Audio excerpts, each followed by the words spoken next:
안녕하세요. Eat 바이블입니다. 오늘은 고난주간 5번째 말씀 묵상입니다. 오늘 본문은 요한복음 19장 17절에서 27절까지의 말씀입니다. 먼저 오늘 본문을 읽겠습니다. 예수께서 십자가를 지시고 회골이라 하는 데로 가셨다. 그곳은 히브리 말로 골고다라고 하였다. 거기서 그들은 예수를 십자가에 못 박았다. 그리고 다른 두 사람도 예수와 함께 십자가에 달아서 예수를 가운데로 하고 좌우에 세웠다.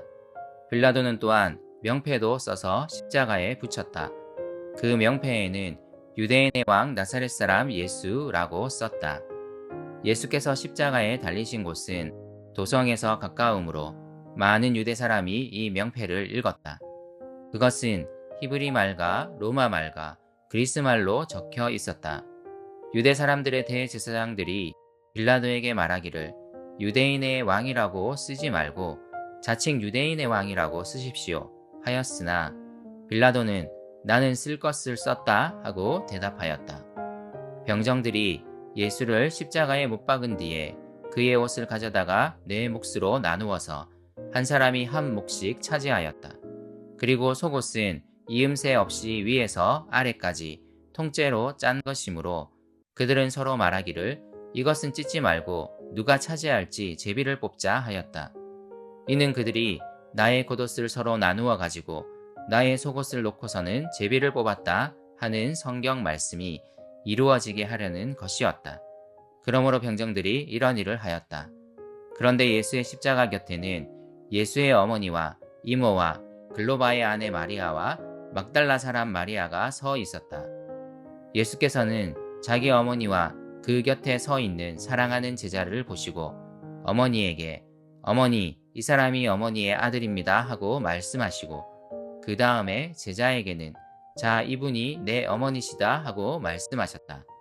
그때부터 그 제자는 그를 자기 집으로 모셨다. 예수님에 대한 사형 집행은 매우 신속하게 진행됩니다. 당시 십자가형은 로마 정부 입장에서 매우 수치스러운 형벌이었기에 로마 시민권을 가진 사람들에게는 집행되지 않았던 형벌이었습니다. 흉악한 범죄를 저지른 정복민들에게 행하는 십자가형은 그 집행 과정도 수치스러웠습니다. 죄인을 곧바로 집행 장소로 데려가지 않고 일부러 이곳저곳으로 돌렸다고 합니다. 사람들의 온갖 모욕을 받게 하기 위함이었습니다. 하지만 예수님에 대한 십자가형은 신속하게 진행됩니다. 왜냐하면 이제 곧 6월절 안식일이었기 때문입니다. 1년 중 가장 중요한 6월절 안식일에 시체를 마주하고 싶지 않았던 유대 지도자들이 빌라도에게 신속한 집행을 요구했을 것입니다. 유대 지도자들은 자신들의 율법 규정을 지키기 위해 하나님이 보내신 메시아를 신속하게 죽이려 합니다. 정말 아이러니한 일입니다. 자신이 달릴 십자가 가로대를 지신 예수님은 골고다 언덕으로 이끌려 가십니다. 그리고 십자가에 못 박히십니다. 그날 예수님 외에 십자가형을 당하는 다른 두 사람이 있었습니다. 다른 복음서에 비해 요한은 이 두 사람에 대해 매우 짧게 언급합니다. 다른 것을 설명하는 것이 더 중요했기 때문입니다. 십자가형을 당하는 사람에게는 제목이 적힌 명패가 달렸는데 빌라도는 그 명패에 유대인의 왕 나사렛 사람 예수라고 씁니다. 사실 이 문구는 빌라도가 유대인들과 예수님 둘 다를 모욕하기 위해 쓴 것입니다. 많은 유대 사람들이 이 명패를 읽음으로써 수치감을 느끼게 하기 위한 목적도 있는 동시에 십자가형을 당하는 예수님을 모욕하기 위한 목적도 있었습니다. 그리고 요한은 이 명패가 히브리어, 로마어, 그리스어로 각각 적혀 있었음을 묘사해 줍니다. 여러 민족들 앞에서 이스라엘 사람들과 예수님을 모욕하려는 빌라도의 의도가 명백히 드러나는 행동입니다.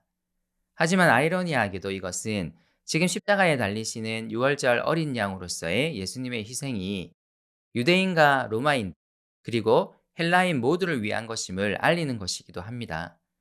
이런 묘사를 통해 요한은 예수님의 이 십자가가 모든 사람들을 위한 것임을 밝히려 합니다. 자신들을 모욕하려는 빌라도의 의도를 읽은 유대인들이 이 명패를 자칭 유대인의 왕으로 수정할 것을 요청합니다. 하지만 빌라도는 쓸 것을 썼다라고 말하며 이 요청을 받아들이지 않습니다. 그리고 예수님은 왕으로서 십자가에 달리십니다. 가장 수치스러운 형벌을 당하는 그분은 온 세상을 위한 왕으로서 십자가에 달리시는 것입니다. 요한은 이것을 강조하려 합니다. 하나님이 세상을 사랑하셔서 보내신 독생자, 하나님 나라를 통치하시는 왕이신 그분이 사람들에게 영원한 생명을 주시기 위해 십자가에 달리십니다. 지금 세상은 로마의 총독 빌라도가 다스리는 듯 보이지만 그렇지 않습니다. 예수님은 사람들을 위한 그분의 계획을 그분 스스로 수행하고 계십니다. 지금 이 십자가를 주도하고 있는 인물은 유대 지도자들도 아니고 빌라도도 아닙니다. 예수님이십니다. 주님이 사람들을 위해 이 십자가의 길을 가고 계신 것입니다. 요한은 이것을 더 극적으로 드러내기 위해 로마 군병들이 예수님을 십자가에 못 박고 난 후 하고 있는 행동을 묘사합니다. 그들은 곧 죽을 예수님의 옷을 가져다 나누고 속옷은 찢지 말자고 말합니다. 속옷은 제비를 뽑은 한 사람이 가지도록 하자고 말합니다.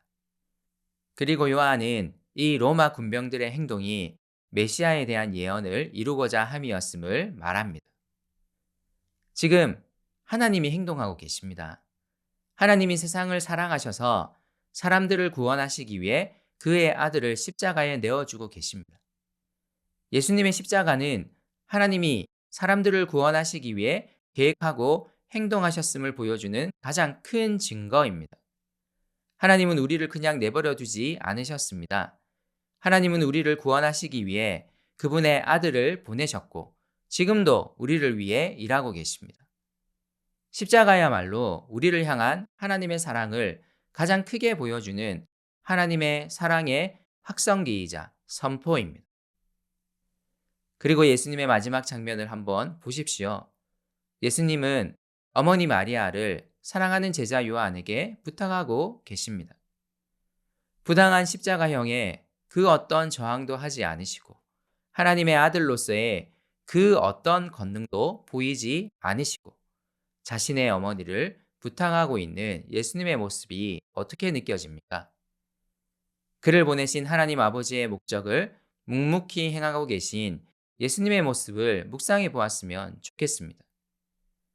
예수님의 십자가에는 하나님이 창조하신 사람들을 버리지 않으시는 하나님의 놀라운 사랑, 사람들을 구원하시기 위해 계속 일하시는 하나님의 행동, 이 하나님의 뜻을 가장 잘 알고 순종하시는 성자 예수님의 사랑과 희생이 어우러져 있습니다. 그러므로 주님의 십자가는 그분이 우리를 정말 사랑하심을 보여주는 가장 강력한 표지입니다. 우리는 이 십자가 아래 나아와 주님의 사랑에 반응하며 그분의 은혜에 감사할 수밖에 없습니다.